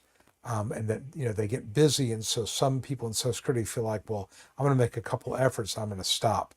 and cases are getting dismissed because of that. He happens to think, and I don't disagree with him, that Social Security needs to do a little better job in telling people what they need to do as far as getting the applications completed. So now I will also tell you, I had a situation where I had a client who had kind of a complicated case. And long story short, we had started an application and then we had to stop it because there was new medical that came in, but we'd already done the application part. Well, Social Security decided, well, the application part was done, and so we're going to start processing it. And then the client and I get a letter from Social Security saying, you need to contact Social Security to complete the medical part of this. When we had not intended for the thing to be filed at all. So I called the adjudicator or the claims person. I said, this is what's happened. We didn't really want this to start. You were trying to get it together. He says, well, once the application part is done, we're going to start processing it. And so I had to give him the rest of the information to get the application completed. So the takeaway from all this is that when you start an application, you want to finish it pretty quickly. And you want to make sure that the medical part is covered. If you're doing this without an attorney, or with an attorney for that matter, get all that medical information together and do it all at one time. We're now to the point where, until we have it together, we're not going to even start the application because it is, we don't want it to be partially completed. So you want to get that all together at the same time when you file initially. Amy, with an IE, is 58 with severe bilateral foraminal stenosis, L5S1, no disc with, I guess, a fused or something like that, or just a natural fuse with anterior spinal stenosis. Can't stand longer than 5 minutes of sitting standing right. Paralyzed diaphragm with 30 years as an RN. Risk case manager, which means, yeah, I think that, you've got a pretty compelling argument under the grids. I don't know that you'd be able to do light work at grid 202.06. And the pain, I think, would erode any transferability of skills. So that, in my opinion, is a winning case, based on what you're telling me. Okay. Let's see what we got here. That's the last question here. Okay, yeah, this is going to have, what I did this week was because I wasn't sure what day I was going to be able to do this on. I thought it was going to be Wednesday, but again, all these crazy, I'm on this tennis team and they thought we would have to play today, so I didn't post anything. So today's a little lighter in terms of the number of people on. Usually I'm on every Wednesday. I know last week I was on Tuesday, but I didn't post this, so I'm getting a little bit less people on here. So like I said, the questions have stopped. So if anybody's got more questions, please ask them. Otherwise, I'll go ahead and end this. I mean, we're not quite at 2 hours, or about an hour and 45 minutes, but that's fine. We got a question. Okay. Amy says, thank you for your opinion. My pleasure, Amy. I wish you the best. Again, I think you have a winning case. I wish you the best. You're very deserving. Rock Driller says, thank you. Thank you, Rock Driller. Thank you for tuning in. And again, I'm going to try to do a little better next time. I'm getting the notice out earlier, usually by Saturday or Sunday, so that we're going to be on Wednesday. Usually I'm on every Wednesday. And I just try to answer some questions. And I did have Brian Konoski, who's an appellate lawyer. We were talking, and he said he wants to come on, so I'm going to try to get him on in the next couple of weeks. That would be helpful. I think he can answer some questions about appeals and kind of his perspective, which is a bit different than mine. So, okay. So I think that that looks like it's all the questions we got. So I'll go ahead and end it a little bit early just because I'm tired. And like I said, I think that everybody's had some really good questions here. If I can be of service to you, let me put that in here one more time. Please leave me a review if you thought this was helpful. If you want a case evaluation, go to bit.ly, contact Jonathan 3. That will definitely get to me directly. We have a question more from Amy. What if I had a cage put in where the disc was gone but still have pain? Yeah, I think that that is evidence of severe impairment that surgery has not been entirely successful in resolving. And even if you have a surgery, it may not solve all of the problems. So that may be what's going on. It does matter, surgery. Does it matter you had surgery? Yeah, I think it does matter because it shows the surgery was not entirely successful. Nene Brown, you're like, well, if you got a question, I'm still here, so go ahead and ask. Yes, I'm on pretty much every week. If I'm not going to be on for some reason, but I usually am going to be on. Sometimes Wednesday is a problem just because, I had one Wednesday where my wife got tickets to a play, so I had to do it on Thursday. I had one time where I couldn't do it on Wednesday, I did it on Tuesday, but I'm going to be on pretty much every week. So if you go to my YouTube channel, I'm going to put out there when I'm going to be on, but usually it's going to be Wednesday night. It's kind of my designated night at 8:30 Eastern. That's going to be typically the time. And of course, these are archived on YouTube, so you can always see them. Nini says, I'm on step 4 to see if we still meet non-medical. Yeah, somebody asked that before, but that's a good sign, because if they're talking about non-medical, that means that the medical part seems to be solid. So if you're on getting questions about the non-medical, then that means it's very possible they've approved you medically. Doesn't guarantee it, but that's a pretty good sign there. Yeah, I know, Amy, you got to just be, I mentioned the John Oliver video. Take a look at that if you haven't done it. You got here late. John Oliver, the comedian, did a very, very funny rant, let's call it, about Social Security. And it's just talks about how frustrating it is. But yeah, you may have all kind of medical problems and they just deny you. It's crazy. It's crazy. Yeah. I know, Christina, normally you're the one who, as soon as I post it, you'll post something on there before I come on. Yeah, like I said, I was just a little bit late today, but I will post that in the future. Okay, thank you very much. Claimify. No, I've not heard. Now, let me, I'll talk about this a little bit, Cecilia. Long-term disability companies many times work with non-attorney rep firms that, they want to get them on person. They want to get a person they're claiming on Social Security because it reduces what they have to pay. You don't have to use them. You can use a private attorney, and they'll still not make you. They'll make you pay back the long-term disability, the what you got from Social Security that kind of mirrors, the same time period for long-term disability, but you can choose your own attorney. You don't have to use Claimify or anybody else. You can use your own attorney if you want to. I have plenty of cases where a non-attorney rep started it and somebody wants me to take it over. So don't feel like you have to use them because, again, this is me talking, my concern with, the companies that these insurance companies want you to use, they're reporting to the insurance company. I report to my client. And I don't think it's really the insurance company's business what my client tells me about whatever. So that's why I'm not a big fan of those. So, okay, so we will see. Okay. My decision will be here tomorrow. Okay. So you got that mail thing where you'll know. Okay, that's cool. Don't see a place to follow. If you're on YouTube, there should be like a follow and a bell in there. Not sure where it is, but you can just look there. Let me go to my YouTube channel. How about that? Let's see if I can tell you. Of course, I'm not going to see it the same way you're seeing it here. Let's just see if I can tell. People ask me that. I just want to be able to say. So, content live. And I want to make sure I turn the sound off here. Otherwise, we're going to get duplication. Okay, so here we are live. And let's see here. So I'm not seeing it the way you're seeing it here.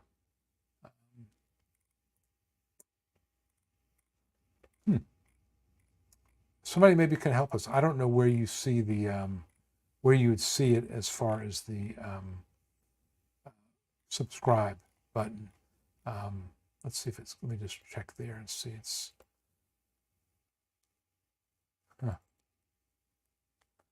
Here we go. Let's see. I'm going to look at it live as if I'm watching my own video. Pretty creepy, isn't it? Let's see if it comes up here. Okay, so I'm looking at the thing, and all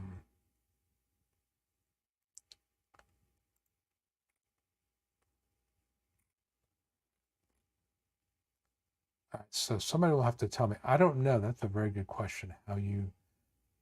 There we go. Oh, there. Okay. If you look at the bottom corner, the very bottom corner by my left shoulder, which is going to be here. No, right shoulder here, right over here, right there. If you just roll your mouse over the subscribe button right there, then you will be able to see a subscribe button. That's where you would do that.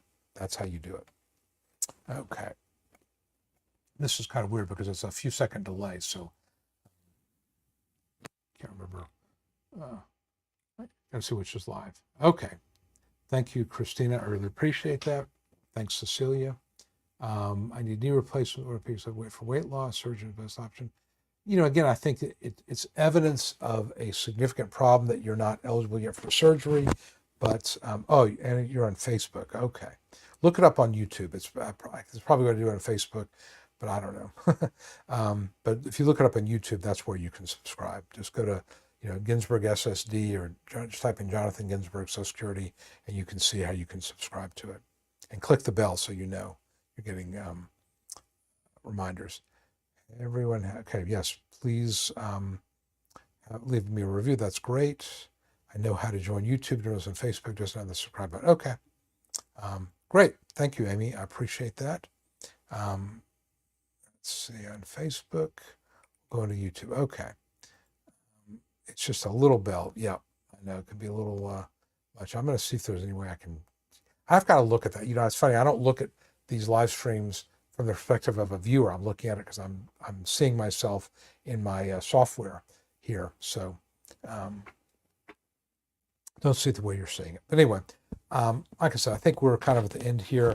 I appreciate everybody who tuned in. Again, if you're in the path of Hurricane Milton, please be safe. We know we're thinking about you. And I will see everybody again next Wednesday at 8:30. I will post it earlier. And if you have any questions, let me know ahead of time, and I'll try to get to those. Like when you see the post, you have a chance to ask questions. I'll get to that ahead of time. So everybody take care, and we'll see you next week. Thanks a lot.